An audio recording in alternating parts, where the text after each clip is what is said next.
up mga bay? It's your boy, Ubek Raida. Mayong adlaw sa inyong tanan ug daghang salamat sa inyong pagtan-aw. Now ngayon mga bay, meron po tayong i-upgrade sa motor natin, okay? Now ito po yung auxiliary light na ito po sana ay ikakabit ko sa Honda Click Game Changer ko noon. Hindi natuloy. Kaya ayan, ikakabit natin dito sa NMAX 2020 natin. So papunta na tayo ngayon sa shop kung saan natin ipapakabit itong mini driving light. Sisiguraduhin natin na maganda yung pagkalagay or tama yung pagkalagay ng auxiliary light para wala tayong maging problema sa LTO or HPG kung meron man silang mga checkpoints. Okay, so kita-kits na lang tayo sa shop mga bay pagdating natin doon. Okay, bago yan, intro.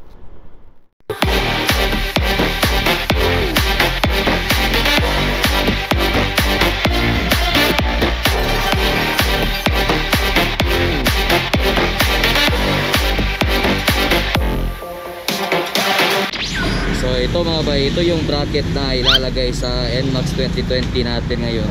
So nakalagay yung auxiliary light dito, tsaka dito banda. Now make sure lang na itutungan natin to pababa para hindi tayo mahuli ng LTO tsaka ng HPG. So more or less parang ganito yung pagkakabit niya. Na ngayon mga bay, ito yung ikakabit natin na auxiliary light, yung mini driving light. Okay, so unbox natin. Hindi po ito sponsored. At ito na yung lahat, yung mga pyesa niya sa loob, yung mga bracket, yung mga wire, lahat. Tapos bumili na rin ako ng switch para hindi na tayo mahirapan.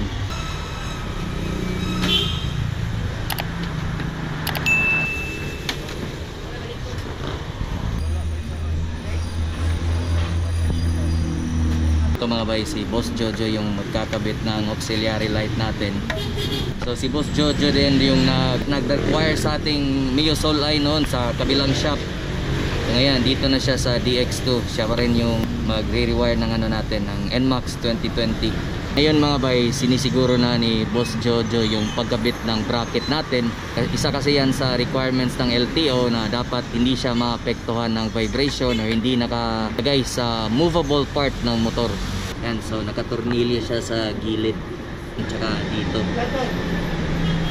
Pansinin nyo, pag liliko natin yung manobela, so naka-steady lang yung bracket. Okay?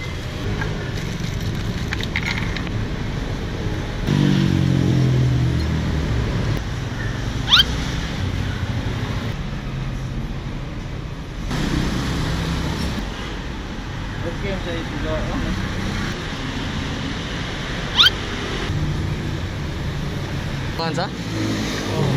Vibrate niya. Parang bog pa.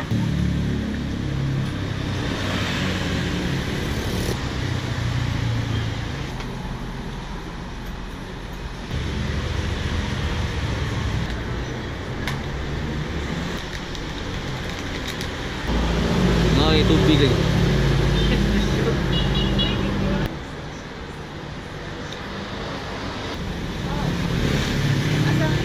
So mga bay, meron tayong subscriber dito habang magpapakabit tayo ng auxiliary light. So shoutout mo, saan pangalan boss? Dankel, hello po. Shoutout. Shoutout po sa girlfriend kong maganda. XX. Okay, shoutout. Thank you. Thank you sir.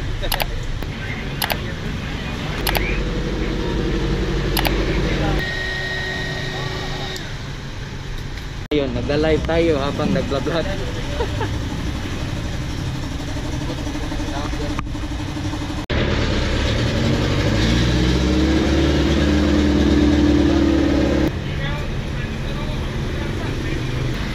So ayan, nilalagyan na ni Boss Jojo ng mga cable tie para hindi siya maalog, lalo na pag dadaan kayo sa mga lubak na daanan, baka masira yung wiring niya. So tara, sinisiguro nila na hindi masisira. Tapos yung wire dito mga bay, hindi siya nakakabit or naka-place malapit sa tangke. Doon siya nilagay, malayo siya nilagay para in case na gagbiyahe tayo, hindi mapupunit yung wiring. So nilayo siya na sa gas tank, tapos rekta na dun sa battery. Wala lang ibang puto, ikabit lang sila mga naaman sila switch, dili na sila magputol o mga wire. Kabit lang sila usa ka positive din sa para sa switch mao na imong ani. Okay. Gika naman is battery, wala na ipot doon para dili mag-void ang mga warranty. Gidoko nimo, boss.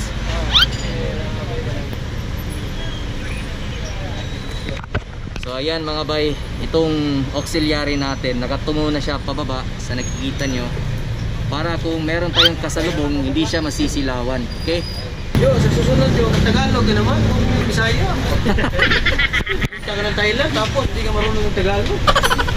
Shout out ko sa mga rider sa Tibok Cebu. May udto. Good morning ba ron? May udto.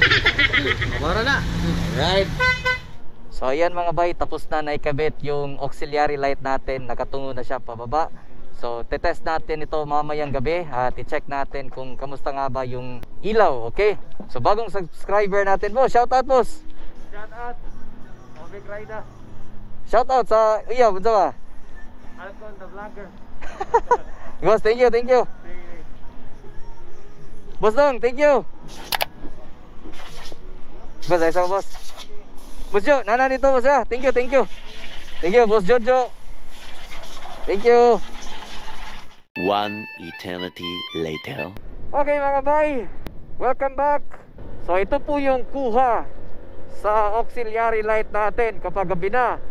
Nasa TCH po tayo ngayon. So napakagandang pag-test ito sa auxiliary. Okay, sa nakikita nyo ang liwanag, di ba? So ito po ang low beam, tapos ito naman yung high beam. Okay? So always remember na be responsible kapag gagamit kayo ng mga ganitong klaseng auxiliary light.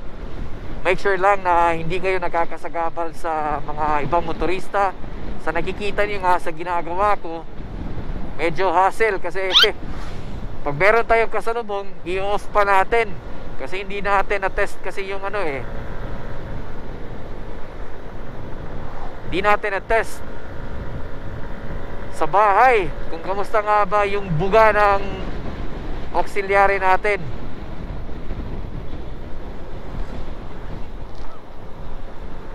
Okay mga bay, so sana nagustuhan yung vlog natin ngayon. Maraming salamat sa panonood.